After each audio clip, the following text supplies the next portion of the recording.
వి gold trusted gold buyers మీరు తాకట్టు పెట్టిన బంగారాన్ని విడిపించి ఈ రోజు ఉన్న మార్కెట్ ధరకు కొనబడును.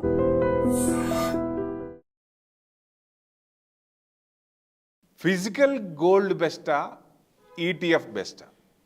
ఏది బెస్ట్? ఏది పెట్టుకుంటే ఇండివిజువల్కి ఉపయోగపడుతుంది? ఎందుకంటే ఎక్కువ మందికి ఇది డౌట్ ఉంటుంది. గోల్డ్ కొనాలా, ఎక్స్చేంజ్ ట్రేడెడ్ ఫండ్స్ కొనాలా, దేనివల్ల బెనిఫిట్ అవుతుంది? ఎక్కువ మంది దేన్ని చూస్ చేసుకుంటారు? ఇది ఒకసారి చూద్దాం. ఎట్లా అంటే ఇప్పుడు స్టాక్ మార్కెట్, తర్వాత రియల్ ఎస్టేటు, తర్వాత అసెట్ క్లాస్లో ఏముంది? గోల్డే ఉంది. ఇప్పుడు రియల్ ఎస్టేట్ ఇబ్బంది పడుతూ స్టాక్ మార్కెట్ పడుతున్నప్పుడు ఆల్టర్నేట్గా అసెట్ క్లాస్లో దేంట్లో పెట్టాలి?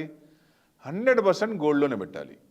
అలా గోల్డ్లోనే మామూలుగా పడుతున్నప్పుడే కాకుండా సెంట్రల్ బ్యాంక్స్ అన్నీ ప్రతి సంవత్సరం 1000 టన్స్ కొంటున్నాయి. ఇదివరకు అంత లేవు. ఎందుకంటే మన పివి నరసింహారావు గారి రిఫార్మ్స్ అందరూ ఫాలో అవుతున్నారు. దానివల్ల ఏంటంటే ఏదైనా ఆపత్కాలం వచ్చినప్పుడు వాళ్ళకి సేవ్ అవుతుంది, ఇమీడియట్ క్యాష్ వస్తుంది. గోల్డ్ తనఖా పెట్టుకొని లేదా గోల్డ్ అమ్మేసి కానీ ఇమీడియట్గా వాళ్ళ ప్రాబ్లం సాల్వ్ చేసుకోవచ్చు అనే ఉద్దేశంతో ప్రతి కంట్రీ కూడా సెంట్రల్ బ్యాంక్స్, మనకి ఆర్బీఐ లాగే ప్రతి కంట్రీకి సెంట్రల్ బ్యాంక్ ఉంటుంది కాబట్టి ఆ బ్యాంకులు బై చేస్తున్నాయి. అది పాజిటివ్ న్యూస్. ఎందుకంటే గోల్డ్ కూడా ఇంత పెరగటానికి కూడా ఇదే ఒక మెయిన్ కాజ్ అనుకోవచ్చు ఒక రకంగా. ఎందుకంటే రిటైల్ కూడా పెరుగుతోంది, కానీ ఒక్కసారి రిటైల్ పెరిగితే విపరీతంగా అంత పెరగదు కదా. ఇప్పుడు 90,000 దాకా దాదాపుగా బయట మార్కెట్లో ఉంది. లిస్టెడ్ దాంట్లోనేమో ఎక్స్చేంజ్లోనేమో 87,000 రేంజ్లో ఉంది. సో ఇంకా పెరుగుతుందా అంటే ట్రంప్ టారిఫ్ టాంట్రమ్స్ ఇంకా ఉంటే ఇంకా పెరిగే ఛాన్సే ఉంటుంది. ఎందుకంటే అన్సర్టనిటీ ఉన్నప్పుడు గోల్డ్ విపరీతంగా పెరిగే ఛాన్స్ ఉంటుంది. ఎందుకంటే మరీ 1 lakh వస్తుందా, లేకపోతే 95 వస్తుందా, లేకపోతే 1,10,000 వస్తుందా అంటే అట్లా చెప్పటం కష్టం. కానీ ఏదన్నా ఇబ్బందులు ఎదుర్కొన్నప్పుడు, ఈక్విటీ మార్కెట్ ఇబ్బంది పడుతున్నప్పుడు, మ్యాక్రోస్ నెగిటివ్గా ఉన్నప్పుడు డెఫినెట్గా గోల్డ్ మీద ఎక్కువ చూస్తారు. ఇలా నెగిటివ్ ఉన్నప్పుడే కాకుండా అంటే రిజర్వ్స్ పెంచుకుంటున్నారు కాబట్టి డెఫినెట్గా అందరి చూపు గోల్డ్ మీద పడుతుంది అనుకోవచ్చు. అంటే గోల్డ్ ఇంత పెరగడానికి కూడా కారణం. ఎందుకంటే ఇండివిజువల్ కూడా కాయిన్సా లేకపోతే బిస్కెట్సా ఇట్లాంటివి పెట్టుకుంటే ఫ్యూచర్లో తర్వాత వాళ్ళు ఇది చేసుకోవచ్చు, రిడీమ్ చేసుకోవచ్చు, లేటెస్ట్ ఆర్నమెంట్స్తో చేసుకోవచ్చు. అట్లా చూసుకొని పెట్టుకోవాలా లేకపోతే ఈటీఎఫ్ రేంజ్లో పెట్టుకోవాలా? ఏది బెస్ట్ అంటే ఈటీఎఫ్సే బెస్ట్. ఎందుకు అనేది చూద్దాం ఒక రకంగా. ఇంకోటి ఏంటి? ఎస్జిపి అంటే సోవరెన్ గోల్డ్ బాండ్. అది గోల్డ్ బాండ్స్ ఆపేశారు గవర్నమెంట్. ఫ్యూచర్లో వస్తుందా అంటే చెప్పలేము. ఎందుకంటే ఫ్యూచర్లో గవర్నమెంట్ డిసిషన్ ఉంటుంది కాబట్టి రిలీజ్ చేస్తుందా లేదా అనేది చెప్పలేము. అందుకని 8 years లాకింగ్ ఉంటుంది, దాంట్లో ట్యాక్స్ బెనిఫిట్స్ ఉంటాయి దాంట్లో. సో అందుకని ఇప్పుడు ప్రస్తుతం అయితే సోవరెన్ గోల్డ్ లేదు కాబట్టి ఈటీఎఫ్ మీదే ఎక్కువ మంది ఇంట్రెస్ట్ చూపిస్తున్నట్టు లెక్క.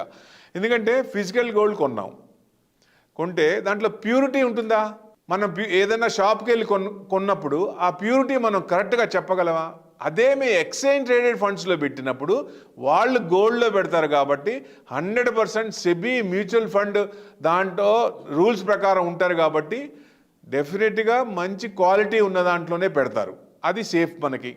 ప్లస్ షాప్కి వెళ్ళి ఏది కొంటాము, ఏ గోల్డ్ కొంటాము, 22 కొంటామా 24 కొంటామా అనేది మనం చెప్పలేము కదా, ఇండివిజువల్ చెప్పలేరు. అది ఆన్లైన్ చేసుకున్నప్పుడు డెఫినెట్గా యాజ్ పర్ స్టాండర్డ్స్ ప్రకారం ఉంటాయి కాబట్టి ఈటీఎఫ్లో పెట్టడం ఉత్తమం ఒకటి. Next safety. ఇప్పుడు గోల్డ్ మనం ఇంట్లో పెట్టుకుంటామా? పెట్టుకోలేము. సేఫ్టీ ప్రికాషన్స్ తీసుకోవాలి. సో అదే ఎక్స్చేంజ్ ట్రేడెడ్ ఫండ్స్ ఈటీఎఫ్లో పెట్టుకుంటే మన డీమ్యాట్లోనే ఉంటాయి, మనకి సేఫ్టీ కదా, ఎవరు దాన్ని దొంగిలించరు, ఎవరు తీసుకోలేరు. సో అది సేఫ్టీ జోన్ అనుకోవచ్చు ఒక రకంగా. ఇక్కడ 1 గ్రామ్ అంటే 8,000 ఉంటుంది. ఏది ఫిజికల్ చూసుకుంటే 8,000 చేంజ్, 8,000 ప్లస్ ఉండొచ్చు. అదే అక్కడ 1 యూనిట్ అంటే 8 రూపీస్ ఉంటుంది. డిఫరెన్స్ ఉంటుంది కదా. మనకు కావాల్సిన యూనిట్స్ కొనుక్కోవచ్చు, ఎన్ని కావాలో మనకి ఎంత అమౌంట్ కావాలో దాని ప్రకారం ఇన్వెస్ట్మెంట్ చేసుకోవచ్చు. రేటు చూస్తే షాప్ టు షాప్ డిఫరెన్స్ ఉంటుంది గోల్డ్.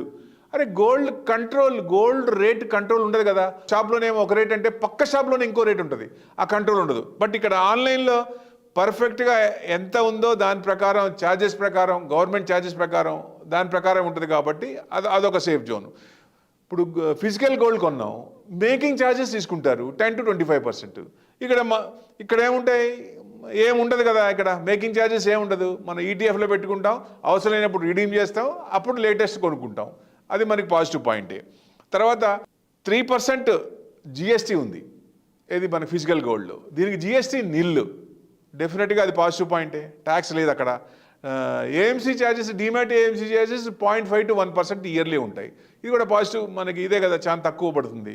సో అంటే సేఫ్టీ ప్రకంగా చూసుకుంటే డిమాట్లో ఉంటాం సేఫ్, ప్యూరిటీ తీసుకున్న గవర్నమెంట్ రూల్స్ ప్రకారం ఉంటాయి డెఫినెట్గా ఇది. ప్లస్ రిటర్న్స్ ఉంటాయా అంటే రిటర్న్స్ రెండింటికి దాదాపుగా సేమ్ ఉంటే ఈటీఎఫ్ కొంచెం ఎక్కువ ఇచ్చే అవకాశాలు ఉంటాయి. ఎందుకంటే ఈటీఎఫ్ని ఉపయోగించుకొని మనకి ప్లెడ్జ్ పెట్టుకొని ఈక్విటీ మార్కెట్లో ఎక్స్పోజ్ తీసుకుంటారు కాబట్టి దాని నుంచి ఏదైనా మార్కెట్ పడినప్పుడు, ఏదైనా స్క్రిప్ట్ పడినప్పుడు ఆ అవకాశాన్ని సద్వినియోగం చేసుకుంటే మామూలు ఇంట్రెస్ట్ కంటే ఎక్కువ ఇంట్రెస్ట్ వస్తుంది కాబట్టి అది ప్లస్ పాయింట్ అవుద్ది, సర్ప్లస్ అవుద్ది మనకి. సో డెఫినెట్గా అది ఒక పాజిటివ్ పాయింట్. ట్యాక్స్ ఏంటి పరిస్థితి? ఇప్పుడు ఫిజికల్ గోల్డ్ 2 years పెట్టుకుని 2 years దాకా ఉంటే షార్ట్ టర్మ్ క్యాపిటల్ గెయిన్స్ ఉంటుంది. So short term capital gains అంటే ఇప్పుడు మన ట్యాక్స్ స్లాబ్ ప్రకారం ఏ స్లాబ్లో ఉన్నామో ఈ వచ్చిన ప్రాఫిట్ దాంట్లో యాడ్ చేసి అక్కడి నుంచి చేస్తారు. అదే లాంగ్ టర్మ్ అయితే 12.5% ఉంటుంది. అలాగే మీకు క్యాపిటల్ గెయిన్ ట్యాక్స్ ఇక్కడ చూస్తే 12 months బిలో అయితే మనకి ఇండివిజువల్ ట్యాక్స్ ప్రకారం యాడ్ చేస్తారు. అబోవ్ అయితే 1 year అబోవ్ అయితే 12.5%. సో ఓవరాల్గా చూస్తే ఫిజికల్ గోల్డ్ కంటే ఈటీఎఫ్ఏ బెస్ట్, 100% ఈటీఎఫ్ బెస్ట్. అన్ని రకాలుగా సేఫ్టీ మెజర్స్ ఉన్నాయంటే ఈటీఎఫ్లోనే పెట్టుకుంటే ఉత్తమం. ఎప్పుడైతే మనకి అవసరం ఉందో, మనకి సపోజ్ నెక్స్ట్ 5 yearsలో 10 yearsలో ఉపయోగం ఉంది అనుకోండి, అవసరం ఉంది, పెళ్ళో లేకపోతే ఫంక్షనో ఏదైనా ఉంది, కావాలనుకున్నాం, మనం లేటెస్ట్ కావాలనుకున్నాం, ఈటీఎఫ్లో పెట్టి ఆ టైంలో రిడీమ్ చేసి హ్యాపీగా మనం లేటెస్ట్ ఆర్నమెంట్స్ కొనుక్కోవచ్చు. సో డెఫినెట్గా ఇది పాజిటివే కదా. సో అందరూ ఎవరైనా సరే, ఇండివిజువల్ అయినా సరే, హెచ్ఎన్ఐ అయినా సరే, ఈవెన్ మ్యూచువల్ ఫండ్స్ కూడా 10% గోల్డ్లో ఇన్వెస్ట్మెంట్ చేస్తున్నాయి. సో ఈ గోల్డ్ కూడా విపరీతంగా పెరగబోవచ్చు, కానీ 70 to 80,000 రేంజ్లోనే ఉండొచ్చు. దానివల్ల మనకి మ్యాక్సిమం ఏదైనా అన్సర్టినీ వచ్చినప్పుడు కొంచెం పెరిగి మళ్ళీ రేంజ్ బౌండ్లోనే రావచ్చు, ఆ రేంజ్లోనే ఉండొచ్చు అనేది ఎక్స్పెక్టేషను. లాస్ట్ టైం కూడా నేను చెప్పాను ఏదైనా ప్రాబ్లం ఉన్నప్పుడే పెరుగుద్దని. ట్రంప్ టరిఫ్ వల్ల పెరిగింది.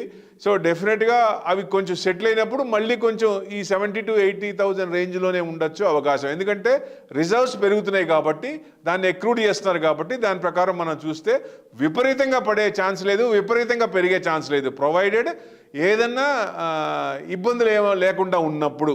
ఇబ్బందులు ఉంటే కొంచెం పెరిగి మళ్ళీ తగ్గే అవకాశాలు ఎక్కువ ఉంటాయి.